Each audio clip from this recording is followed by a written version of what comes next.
Welcome back to the Empowered Woman, Badass, and Unfiltered podcast. I'm so excited about this one. If you're watching on YouTube, we're doing this book today. We are talking about how I think I should be is bullshit. And this is one of those things that battles with my ideology some, because I'm one of those that I want to create who I'm supposed to be. And I'm really big on unwrapping the layers and all of that and finding out who I truly am, but also claiming my own identity. So it's such an interesting book. And what I've loved about this as I've been reading it is it's different little chapters on different things, little short nuggets that you can take away. And I'm here with the author today, Eileen Marder-Mirman, and we're going to be diving into just some of those. I have her links linked below. Definitely check them out. You're not going to want to miss this. Eileen, thank you so much for being here today. Oh, it's so exciting to be with you in the sort of flesh, right? We're on Zoom, so it's sort of like we're in person.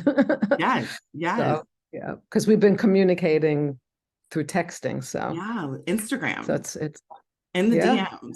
Oh my goodness. Yeah. I'm not even a huge Instagram person, but yes, it's very interesting. What drove you to write this book? So I've been working with people as a psychotherapist, as a spiritual healer, as a coach for over 40 years or over 45 years. And it felt like for a long time that, I've learned a lot. I've learned a lot about myself. I've done a lot of personal transformation, and I've helped a lot of people over the years. And I thought that I could really help people, because I can't work with everybody, obviously, right? So I thought that by writing a book and people reading, and what's great about my book is you don't have to read the whole book. You could read this chapter, that chapter, whatever attracts you to it. And I just felt called to write the book. And even when it was hard to get certain chapters written and rewritten and edited and so on, and I thought, oh, who needs to do this? I'm busy working with clients, I'm busy teaching and so on. I kept getting this message internally, I guess from this place deep inside my soul, to keep doing it, to keep on, as the Grateful Dead would have said, to keep on trucking like the Doodah Man. So don't ask me what made me think of that, but and I did. And so here it is, finally, after several years of working with these chapters and honing them down into really what the message was in each chapter, whether it was about uncertainty or forgiveness or gratitude or intuition or vulnerability, all the different things that I talk about in the book. Do you think that the universe has, because you are very spiritual, so has a play on our intuition at all? What do you mean by play? Like, does it influence how our intuition works? So I think that we are deeply connected with everyone and everything. And so if it's part of who we truly are, to be intuitive and to be in touch and to receive messages, I think, yes, it's part of it, because in the deepest part of me, I don't think that we're separate from each other, even the rocks, in the woods or around the house, or here on the streets of Manhattan, there's even some rocks, right? Because there's some trees, or in the parks, there's trees. So I don't think we're completely separate from anything. I think we're completely interconnected. The craziest things have been happening to me recently, and this intuition has really been increasing recently. Yesterday, for instance, I was at work and it was this one girl's birthday. She turned 21, and I'm one of those people. I love to take the pictures. I love to get the pictures in ready before you eat. I speak life into you in your picture, because we don't really remember things. We tell ourselves our memories. We have our own ideas on these things, right? So I know that if they take a picture that they really want to embody and are intentional about, their experience is automatically going to be better. So, I took some time getting to know her a little bit getting her picture. It was her birthday. She's the first one there. She had 3 other girls coming for her birthday. I could tell that 2 of the girls were not for her automatically, because I walk past the table, they're on their phones. Like, I understand that the younger generation likes to be on their phones, but at the same time, you're at a fine dining restaurant. You need to be present. If you're here for somebody to celebrate them, you should be talking to them. It shouldn't be some awkward situation, right? So I was already feeling these energies, and I tell a trainee that was working, I said, those girls don't like her. They're jealous. They, and I was just giving all of these things, and she's like, you got all of that from that? I'm like, yes. And so one of the girls complains about her food, and I took the opportunity to say, okay, well, what do you like about the birthday girl? I never say that, but something just told me, you know what, let's see. And one of the girls was like, she was just giving great energy, very much uplifting to her. And the other girl that was complaining about her food didn't really have anything nice to say. And it's so telling in life when you feel off things and you have situations in which people aren't really for you. But I know as women, we constantly want to have this image of thinking, well, we want to have friends. We want to feel a part of something. We want to be accepted. And that's why a lot of women have on all of these masks. And I think that in itself, like, is something that younger women, I mean, all women in general need to know these things. But I think that you would have touched on so many things like you do in your book, in situations where people tolerate that type of bullshit, Yep, it's true. It's really true. So you really had this it's also interesting to have the experience when you don't know somebody, right? Because how much of it is me projecting onto them because there's something about them that maybe it triggers something inside of me from my history or something unresolved in me. So it could be that, or it could be that, I'm actually picking something up, with these people that you could feel that something just wasn't right. So you allowed yourself to be in touch with that, and you didn't confront them about it, but you said to this other woman, this is what I'm getting here. And she said, oh, did you get all that already? And you said, yeah, that's what I got. So, but there's something about that you trusted. You trusted what you were feeling, you trusted what you were thinking. And how do you think that trust and trusting what you were thinking and feeling and knowing your intuition in that moment helped the birthday girl? I think with me asking her in that moment, for her friends to pour into her as well, to see who would. And I don't know if she picked up on that.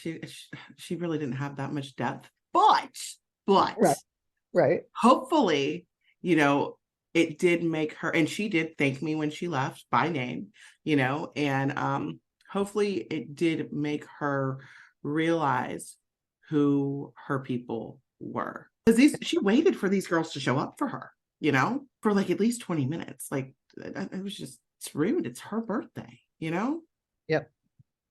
It's true. Yeah. So I want to talk about uncertainty. What is it with the human race that wants to know everything? Is it some false sense of security? I think it's a couple of things. I think it is the false sense of security. We're looking to be in control. I do believe it's just a fact of life that really, when we come down to it, everything is truly uncertain and out of our control, and we have our schedules. Like I have my calendar right here. Today I had a meeting at 10:45, and then I have the meeting with you and so on. Then I have another meeting. We like to structure our days so that we're not, well, first of all, it's good to structure our day so that we have things to do and to promote our life and to engage with creativity and so on. On the other hand, part of what we do, if we fill up our calendars too much is try to control that so we don't feel the uncertainty, because the thing we're trying to avoid is feeling anxiety. We don't want to feel this anxiety about uncertainty.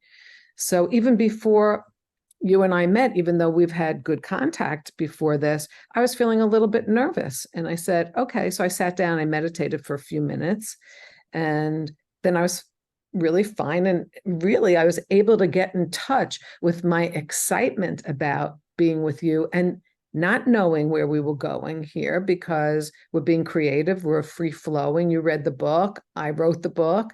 I don't remember everything I wrote. You don't remember everything you read. So there is this uncertainty, but when we know that that's true and we know that that exists, we could be much more alive, because you could allow yourself to know, oh, I'm trying to control reality. So I just moved into an apartment. So we downsized after almost 40 years. And I knew deep in my soul that this would be a good move, but I was uncertain, really. Is this the right place to be moving? Is this the right apartment to be choosing? And how's everything going to unfold? I love where I moved. I love the city that I moved to. I moved to Manhattan, but everything else is uncertain. But you know what? It's always uncertain, even if you don't make a big move after almost 40 years, right? So life is uncertain, and we get to roll with it and allow ourselves to have some anxiety. And then when we allow ourselves to have some of that anxiety, we could be more creative. When we push it away, we're splitting ourselves more, and then we're not truly in who we are and expressing all of that, all of what we can. When we push away the fear, the anxiety, where we let it grow, we don't allow for ourselves to get the lessons we need to learn from the universe, from God, of course, however you call it. Whatever word you want to use. Yeah. When, like, and I've realized that, like, in standing more so firm. For me, with uncertainty, I lost almost everything, like 80% of my belongings in a hurricane in 23 minutes. And I realized then, I'm like, no one plans on getting in a car accident. Nobody plans on natural disasters happening. It's just how we react to things, right? And I constantly hear people with this control thing. Everybody wants to control other situations. Oh, everything needs to go perfect. Everything. To me, I'm trying to learn how to act when it doesn't, to know that I'm going to be okay regardless. So this year I'm working on becoming unwavering. So this book is so timely. Just with whatever obstacle comes my way, remaining calm in chaos, which causes me to have to feel the anxiety when it comes, so I know how to work with that energy, Yeah. know? Yeah. You also talked about rituals in your book. Yeah. Have your rituals changed over the years, is my first question. My second is, what are some of your favorite rituals currently? Okay, so it's interesting that you asked that question, because I just moved and my rituals haven't fully developed yet in my new space, right? So the ritual that I did that really helped me in moving from a home that I loved and the land that I loved was I kept thanking every room, every wall, the trees, the flowers that we cultivated over the years, the furniture that I had to let go of. I mean, you can't move from a 4-bedroom to a 2-bedroom and not let go of furniture. Mm-hmm. I mean, and now the little dining room is in the living room, so nothing is separate like it used to be before. So I spent a lot of time thanking every part of my house, even the basement, every part of it, for keeping me safe, for giving me a place to raise a family, to have joy, a lot of joy and a lot of grief.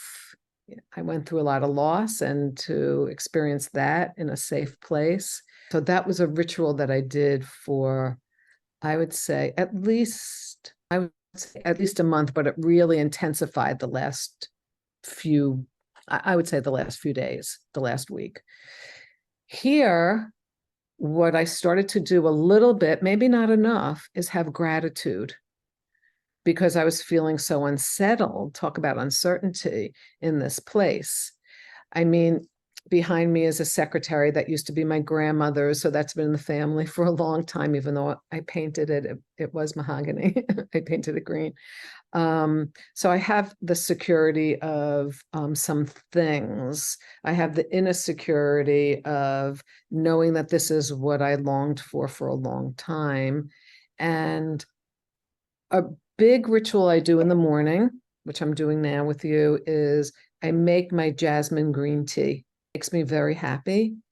And I tune in to where it was grown and the people that grew it and the trees that it comes from and the process that it goes through when the pickers pick the tea leaves off at a certain time when they're making green tea, white tea, black tea. I guess they pick the tea at a certain time. So I tune into all of that and I just bring it into my heart and I feel everything that went into this cup of tea. The water that I used actually is water that's from I think artesian wells in Austria. Because my filter ran out of water, so I used this other water that I have. Another ritual I do is some type of using essential oils in the morning, some type of healing that's physical. Essential oils. I did some exercise this morning. Some type of exercise I like to do. In addition to all the regular things like getting up, washing up, and taking a shower, washing my hair, and deciding what I'm going to wear today. So I find that I did some prayer. I do prayer a lot, almost every day, if not every day, almost every night, but almost every morning as well. And then when I'm about to teach, I pray for my students, in addition to myself. So those are the kinds of rituals that I do. And it helps give me the sense of presence and being here and connection with myself. And the more I'm connected with myself, the more I could connect with you. I found myself slowing down more because I realized that in being anxious, I will do too much and not get things done completely. Mm-hmm. And I'll find myself, like, even with washing the dishes, taking my time to clean them. But you're so intentional with each aspect of what your jasmine green tea needs to be where it is with you, where your water's coming from. I definitely pray a lot as well. So that's very similar. I love the physical healing that it's very sensory oriented, causing you to be even more present and in the moment, because that's all we really have. If you're not thinking about the past or the present or whatever, you're really in the moment and honing that in. I think that's a big thing that I got from your book as well. And what I'm getting from our conversation, especially with you moving, it reminds me of a guest that I had at the restaurant a couple of weeks ago, and she was talking about how she was downsizing also. And I had this whole revelation, and I got it back. It's, you can't fit the old into the new. Some things can stay, but the most must go. Like when you're in a transitional period of life and, releasing. And I love how you thanked the rooms. I'm going to do that before I leave my house in the next couple of months. It really helps. You'll see. And you'll let me know how it goes, but it really makes a difference. Yeah, because I realize how much I love the life that I have here. I love the community that I've built here. I love the friends, the connections I've made, the land. I love the trees at the different parks because they're all so different. The water, even though I can't swim in it, like just the architecture. So yeah, like, and I'm one of those, I believe your life is what you make it. And I mean, I genuinely appreciate the life that I have here. And I know that the next one, it's going to be a transition. In the beginning, it's going to be a little uncomfortable, but I'll just accept and embrace that that is the time that was what the time is there for, you know? You talked about forgiveness in the book as well. How important is forgiveness for you? I think it's huge. I differ than what a lot of people say, though, about forgiveness. A lot of people say you have to forgive the other for an act of hurt, let's say. Some people, I could do that with, there's no problem. But some people, I've worked a lot over the years with survivors of pretty severe abuse and trauma. Mm-hmm. And to forgive your abuser is not an easy thing to do. Another difficult thing to do is to forgive yourself for the vulnerability, being a woman, all the different things that happen as a little girl, and so on. So to be able to forgive yourself for what you did to survive, whatever the circumstances were, I think is the most essential foundational piece that we can have, and then to continue working on it so that maybe we can forgive the other. But if we forgive ourselves and truly forgive ourselves and bring more kindness into ourselves and into our lives and into our hearts, that's going to resonate out to the world anyway. And just keep on working with forgiving what's going on in that there's one person in my history, no longer alive, that I still have trouble forgiving, and I just work on it. Like, what is it that I still can't forgive this? Actually, it was a woman, this woman. Wow. So I keep working on it and working on it. But I forgive myself and I bring kindness into myself in a way that it was hard to do quite for a large part of my life. I love that you shared that. The way that a lot of people look at forgiveness is forgiving the other person so that they can feel better. But a lot of times they don't look at themselves as needing to be forgiven. A lot of women, now I know this book is not just for professional women, but a lot of high performing women that are into podcasts, women that are readers, those types of women seem to, not all, but a lot, battle with being their own worst critic. The imposter syndrome is real deep amongst so many levels, and we don't focus enough on that level of forgiveness for oneself. I will forgive somebody else so much faster than I will forgive myself. And I have to remind myself over and over again to forgive myself for mistakes that I've made that I didn't understand the magnitude of those mistakes at a specific time in my life. Yeah. For wrongs that I've done, the things, when you have a lot of self-awareness and you deal with a lot of the, you do the shadow work, I think that I have so much to learn in that area of doing shadow work. Before you go, can you talk anything about doing shadow work? Well, I don't know if you remember this in the chapter on mothering, I think. Yeah. Chapter 2. I did read that one too. Yeah. So in this chapter, let's see. Anyway, I don't remember where it is in that chapter, but one day, a long time ago, I was laying in bed and nursing the baby, and my husband had left for work, and we lived in a suburb of New York City. And so he was gone to work in Manhattan, and I'm just nursing the baby. And all of a sudden I had this huge awakening of that I could kill. At first I thought, oh, I could kill to protect my son, this little being that was less than 10 pounds. And then I realized my power as a woman, not just as a mother, that I could kill. The more I own that part of myself, the less I act out in killing ways. In the past, when we don't own it, what's happening is that energy is being pushed out of us because we're not owning it, and the other person picks it up. And somebody might say something like, you're such a bitch or something like that. And it's like, no, I'm not. And well, maybe I was, and I wasn't conscious of it because I didn't want to own that part of myself.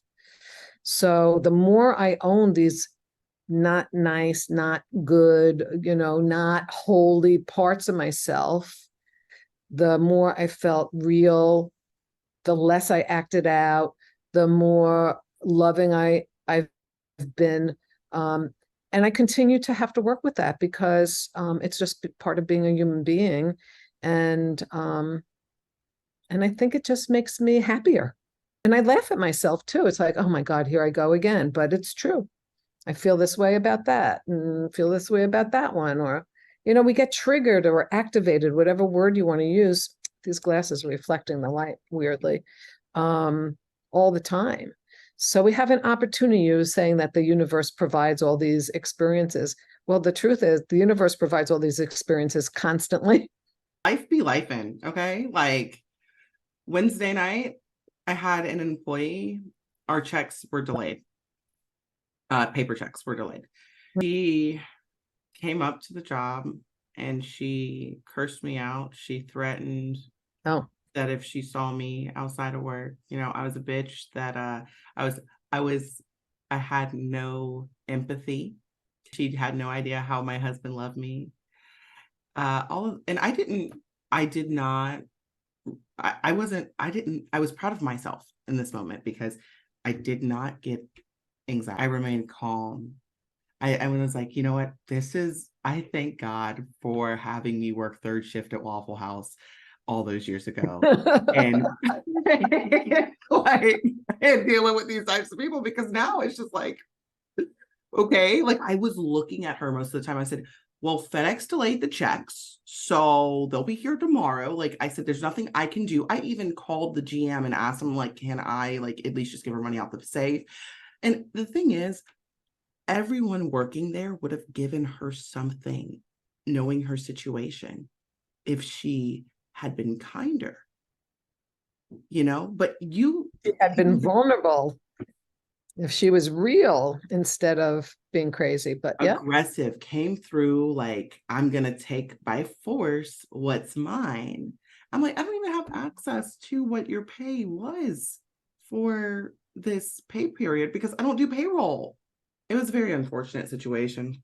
She's no longer with us, but I get to deal with all of these fun things every single day. New activities, new tests. That's how I see them. I see them as very much tests to say, are you who you believe that you are? Can you? I think I'm in a season of challenges that I'm just going to accept. I know that I need sleep. Sleep is the most important thing for me, because if I don't have sleep, I feel like I want to kill myself. Like, with all of the stress that comes, because that's when it'll start to get to me. I didn't even get to be a bitch, like, right, like when she was yelling. Yeah.